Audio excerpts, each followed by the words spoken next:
Hello, has it been a long day to you? Let's get ready to sleep. Put on your comfy clothes, snug into the bed and let the flow of the stories take you to the calmness of your emotion. Enjoy, and good night. What Happens in the Kitchen by Michael Hobson. Charlie Cobbler fought his urge to collapse once he heard the tea kettle whistle. He had spent the past 9 hours on outlet duty, running electrons from their source, the wall outlet, through various electric cords, and delivering them by the bucketful to workers all over the kitchen in different appliances. It was exhausting work that should have been handled by a younger elf, but these days Charlie would do any job his foreman would give him. His last delivery had brought him to the microwave, which gave him the perfect view of Mrs. Lovitz entering the kitchen to pour her afternoon tea. She had a cup at the same time every day, so Charlie's superiors deemed it wise to have shift changes happen at the sound of her kettle's whistle. She was a slender woman who was growing into middle age with grace that reminded Charlie of his wife. "Move it, Oldtimer," cried a young elf with overalls and a pointy hat like Charlie's and a jaw like an anvil. "Mr. Lovitz'll be home any minute, and you know they're having leftovers tonight. We need this microwave clear of all non-essentials." Charlie had been called non-essential so many times, the word had started to lose its meaning. He almost thanked the rude young elf for distracting him from the incoming thoughts of his late wife. Charlie didn't need any more rumors of him losing control of his emotions in his old age. He left through the microwave's back entrance. All appliances have one, and dropped down to the counter. Mrs. Lovitz was singing a tune to herself that Charlie found quite vulgar, but she probably found it nostalgic. "That's how you know you're too old," thought Charlie, "when the things you once thought inappropriate or exciting become old-fashioned to the next generation." Charlie stepped over to the wall, which was covered in white tile. Every few squares, there was a smaller black tile that was tilted to the side. He walked up to the nearest one and gave the secret knock, the one that humans can't hear. The tile pulled back into the wall and slid to the side, making a large door for Charlie to enter the elf section of the house. The door opened to a large room by elf standards, with long tables occupied by hundreds of elves who had finished shifts as long as Charlie's but seemed half as tired. Charlie went for his usual meal after a long shift, a cup of cold coffee. He grabbed a small cup and dipped it into the thimble filled with the glorious liquid taken from the Lovitz's coffee pot every morning as payment for services rendered. Charlie rested his decaying, yet living corpse on the nearest seat. He preferred to sit alone after a long shift, but that wasn't always possible. When Charlie was a young man, one small family of elves was all it took to run a house. Nowadays, it takes hundreds to run one room. So many appliances, so many cables, so many elves. He may have preferred his previous work making shoes, but he didn't hate his current job. He couldn't hate any job. That's what separated elves from humans. With humans, everything is a transaction. They work for money. They marry for their own pleasure. Elves were selfless. They worked for the satisfaction of an honest day's work, taking only a pittance like the coffee Charlie drank. They married for the satisfaction of their partners. Charlie's eye twitched as it prepared tears. His thoughts wandered to the past when he and his wife would argue about how they could better serve each other. He wanted to keep them stable, staying in the same place as long as possible. But she knew that Charlie wanted adventure. She was the one who always pushed him to try new things and go to new places. The greatest centuries of his life were with her. It was a beautiful time that Charlie didn't dare remember. Carolina was gone, and like a productive elf, Charlie would redirect the energy he used to spend on her to his work. A high-pitched bell rang and every elf in the cafeteria silenced themselves and looked up to the source of the sound. It came from the opposite end of the room, from the door where Charlie sat. The bell was small enough to be carried in an elf's tiny hand, making an appropriately small size that could only be heard with an elf's pointed ears. The elf ringing the bell was their foreman. He was too young for the position, a mere 450. And he never wore the traditional pointy hat of an elf. Instead, he wore a comb-over for his bald spot. The worst part about him was his refusal to be addressed by anything other than his first name, Brandon. It was unprofessional and made every conversation with him awkward for Charlie. All the young elves adored him. "I'd like to have your attention," said Brandon. "Has Charlie come back from his shift yet?" Charlie was a common enough name among elves. Maybe he was looking for someone else. The crowd murmured amongst themselves, seeking an answer to Brandon's question. "Cobbler," said Brandon.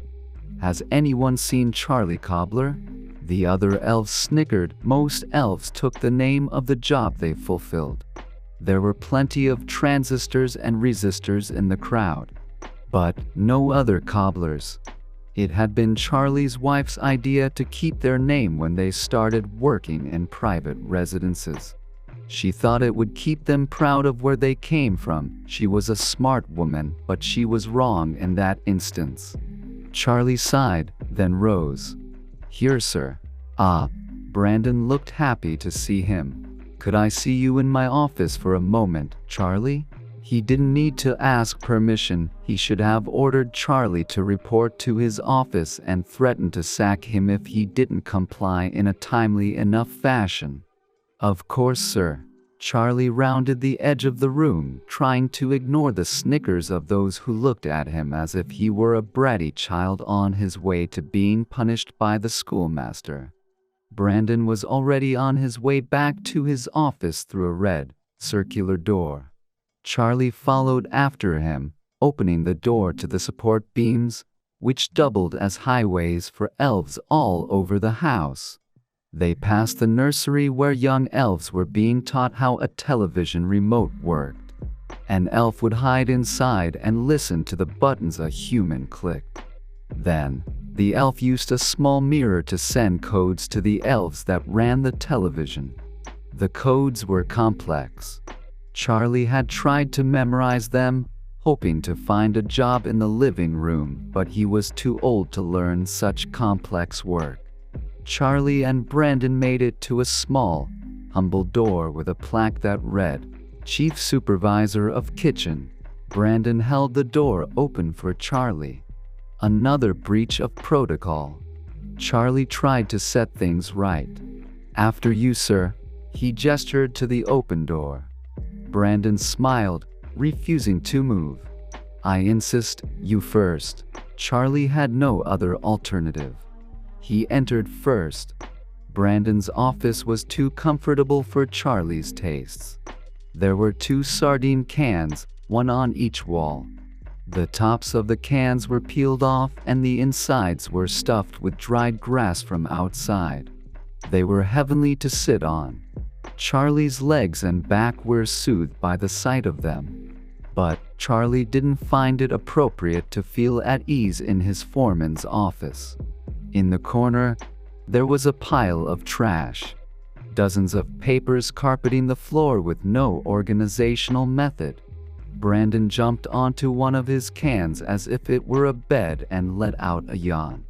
"Take a load off, Charlie. I've got something I want to talk to you about." Charlie hoped it wouldn't be what his mind was already assuming. "Of course, sir." He sat down on the opposite can as if it were a couch. His weary limbs thanked him for doing so. "I insist you call me Brandon. I don't want to be called sir or anything else." All the comfort Charlie felt on the couch vanished. If you insist, Brandon. You've been pulling a lot of shifts, Charlie. Aren't you getting tired? Charlie supposed there were worse things than lying to your boss. Losing your job was at the top of that list. I feel fine. I went over your records. You started doing this after Carolina passed. He seemed sincere, but Charlie wished he wouldn't say his wife's name. You do realize that filling your time with work isn't going to help you get over the pain, don't you? With respect, sir.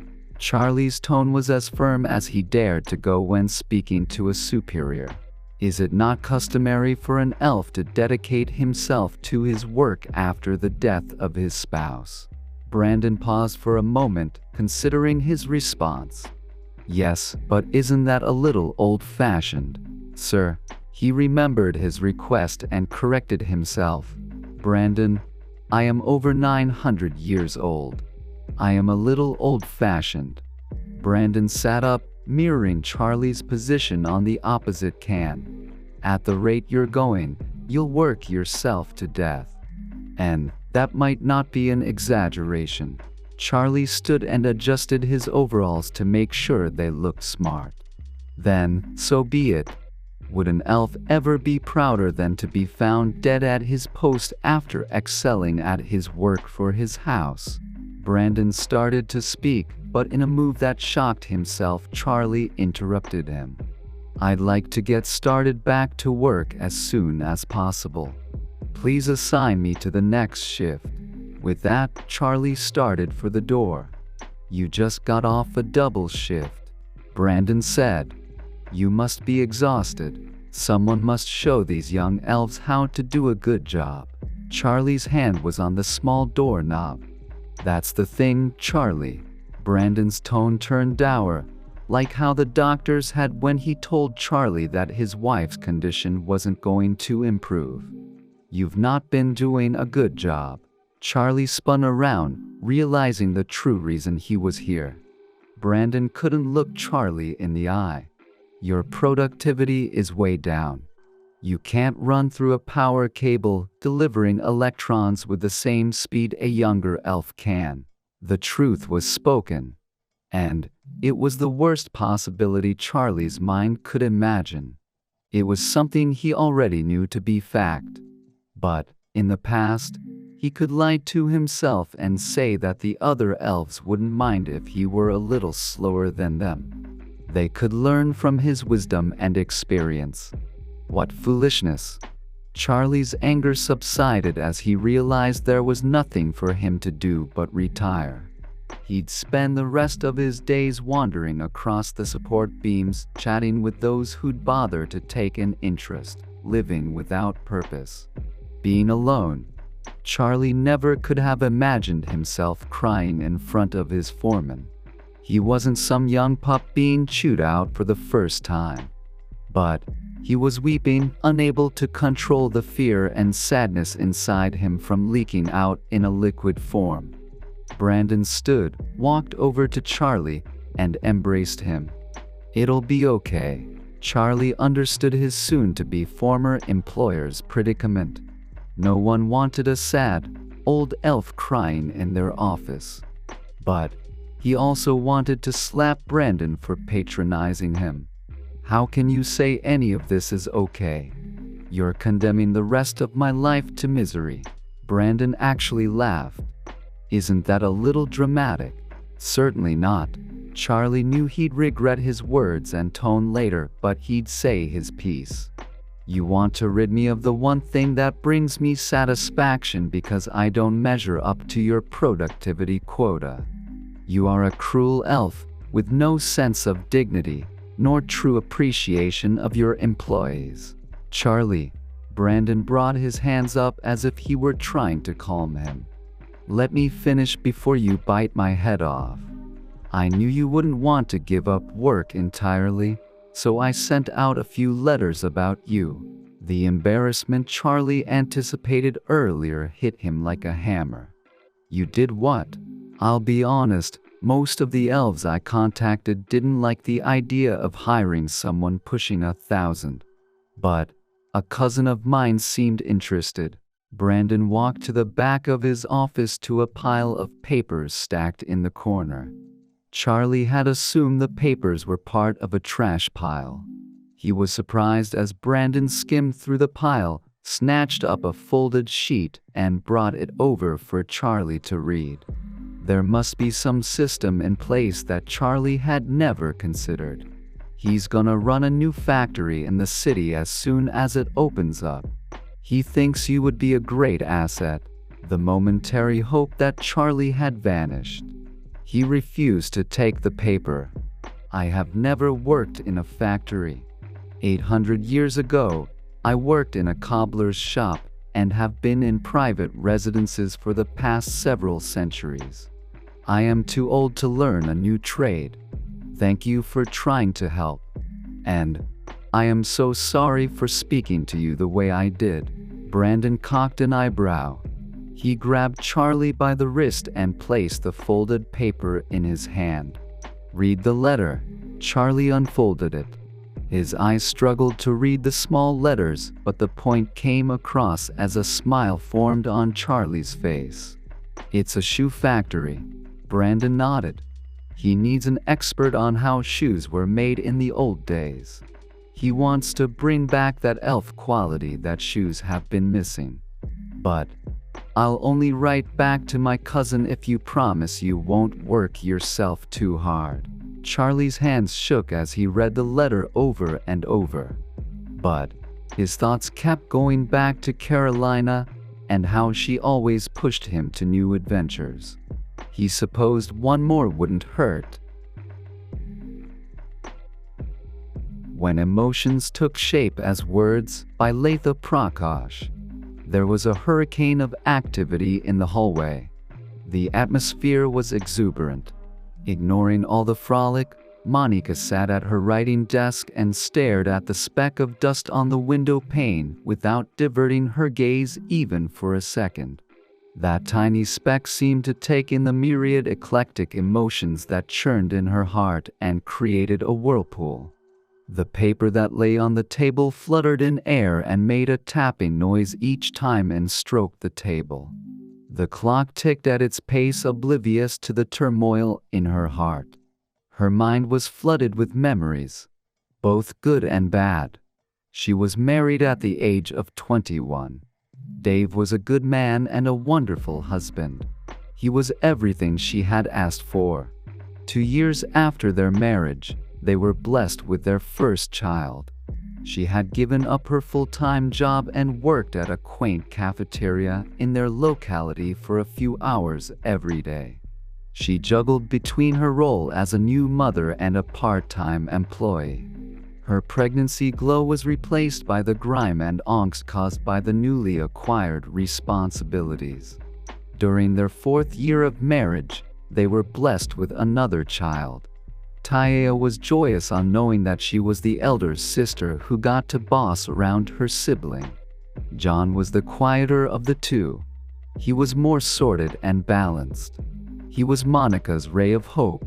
She had trusted that he would be there for her in her twilight years, just like she was there for him in every walk of his life. Her birdlings developed wings, and as much as she enjoyed watching them take their first flight, she dreaded the time when they would leave her nest and build a small world of their own. A few years passed. She was engulfed by the midlife crisis. It was when Dave suggested that she wrote letters. He had gifted her a stack of colorful papers and a set of pens. Letter writing for her was a form of journaling. She wrote letters to her younger self. Her eloquent words spoke about what she missed. She wrote reassuring letters to her older self, hoping that they would act as a guiding light in the years to come. She wrote letters to Taya and John, some of which were read and the others were left unopened. She never inked any letters to Dave, though. Her feelings for him were to be felt and understood and not written or read. Dave was good at that. He understood her unspoken words, gauged her camouflaged emotions, and wiped her unshed tears. Their hearts beat in synchronization with one another for almost 4 decades until one morning when Dave's heart stopped. He left the mortal world and took a part of Monica with him. His death shook the earth beneath her. Like sand slipping away from between the fingers, she had begun to drift away from life. Sunrise didn't carry a ray of hope for her anymore. The days seemed gloomier and nights felt darker. Loneliness and distress took a toll on her well-being. 6 months back, she slipped and fell in the bathroom and injured her hips. She was hospitalized for a week and Taya and John took turns to nurse her back to health. She returned home but her health was status quo. John and Taya couldn't visit her regularly. They were busy building a little cozy world of their own, a world in which their mother had no place. So they had chosen the easier option. They left her in a convalescent home. The home had nurses and doctors who took care of her. A physiotherapist helped her with her exercises and she was slowly limping back to normalcy. A squealing noise brought her back to the present. She looked through the door that was left ajar and saw that her friends were playing with their grandchildren. They made merry as though their presence was permanent. They would all be gone soon and the inhabitants of the home would be loners again. The door opened and her grandchildren entered. "Granny!" They shrieked and ran to her. She hugged both of them tightly. A surge of warmth rushed through her veins and her eyes welled with tears. She peered at the door from beyond their shoulders. "Where is your dad?" she asked. "Dad dropped us at the home and left for work. He will be back in the evening," said Tom. Lizzie was engrossed in her phone. Headphones were plugged in her ears and she swayed to the music. The technology made Monica feel irrelevant. She felt antic, outdated, old, backwards. She felt low about herself. "What are these?" asked Tom, pointing at the envelopes on the table. "Those are the letters I have written to your dad and aunt. I'm yet to post them," she replied. Tom looked at her with surprise writ all over his face. Lizzie removed the headphone and asked, "Why do you still write letters in the era of cell phones and emails? You can just ping us whenever you want. It makes the job easier." Monica smiled.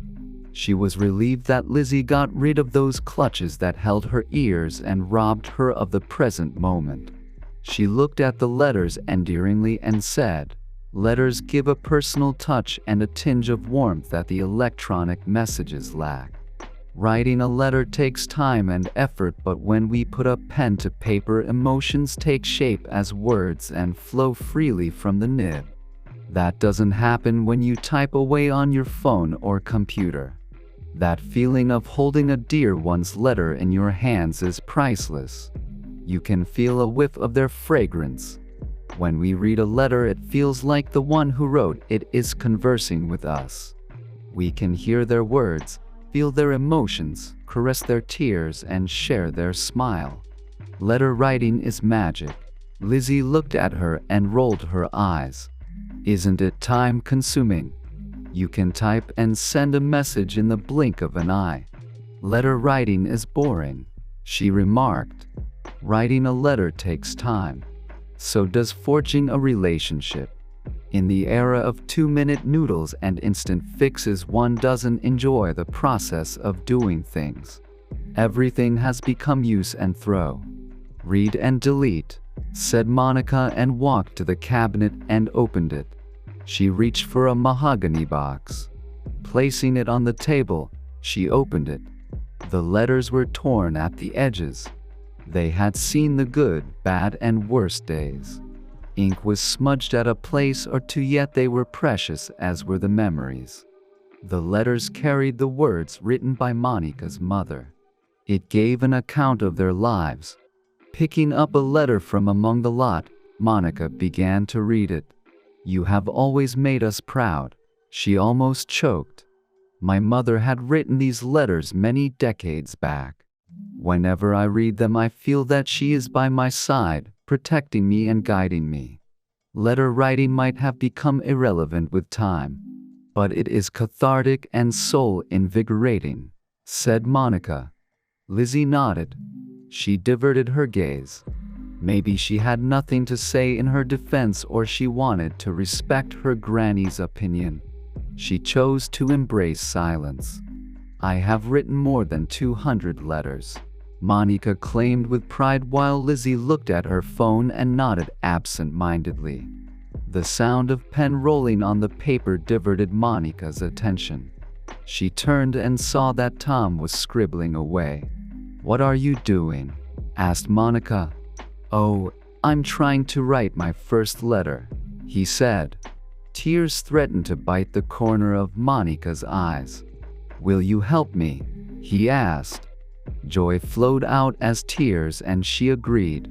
"Dear Ruby, I love your smile," he began to write. "Who's Ruby?" she asked. "My would-be girlfriend," grinned Tom and continued to write. Monica helped him with the words. Lizzie watched them indulge in their favorite activity. Monica wasn't sure if Tom wanted to write a letter for his happiness or to make her happy, but she enjoyed the process. For the first time in years, she felt relevant. She felt important and useful. Tom was an empathetic kid. She stroked his hair gently and blessed him. She knew that a few hours later, she would be an empty nester again. She would be alone and unattended. She would have wait for months to see her children and grandchildren. But putting the pain away for another day, she reveled in the present moment. After all, the present was present from God. The Fairy Tale Book by Sally Adel. The pages from the book were pressing hard on me from above and made it difficult to breathe. I did not know how much time had passed. Perhaps a week since Dan picked the book up to read. Or a month. Or a whole year. When no one reads the story you are in for a long time, the sense of time disappears. Sometimes slow steps came from the room. Dan's grandmother would enter the room to dust off the shelves or to watch the TV. She'd sit there quietly with the lowest volume set on the TV so that she could hear the rest of the family come home. Then she'd join them in the kitchen and it would become too quiet again. Being alone in the room was even more daunting than being alone in a book. The book was a children's fairy tale. On the page 7 lived tigers. They wouldn't eat me or kill me, but they could leave bad scratches or bites which would hurt for a long time. The tigers prevented me from seeing my friends. All of them lived on the other side from the tigers. My closest friend, the talking tower, lived on page 12. She was very hard to be around as she was 600 years old and would judge everything and everyone around. But now I found talking to her was better than talking to myself in my mind. Having pondered about my decision, I chose to risk and to visit the talking tower. Quietly I turned over the page and went to the next one. Then I skipped several pages. There were just pictures that were supposed to look like us, but none of them did. They drew me as a yellow pony with a brown tail when in reality my tail was pinkish.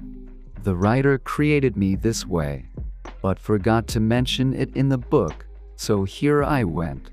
The characters saw my pinkish tail, but the readers would assume it was brown. Or they just didn't pay attention to small things like that. The family of the rabbits were wearing t-shirts and shorts in the picture, but they never wore any clothes as it was always too hot in their house. None of the pictures looked like the reality, and I hurried to get to the talking tower. Luckily, the tigers were taking a nap and I walked past them unnoticed. "Don't start yelling.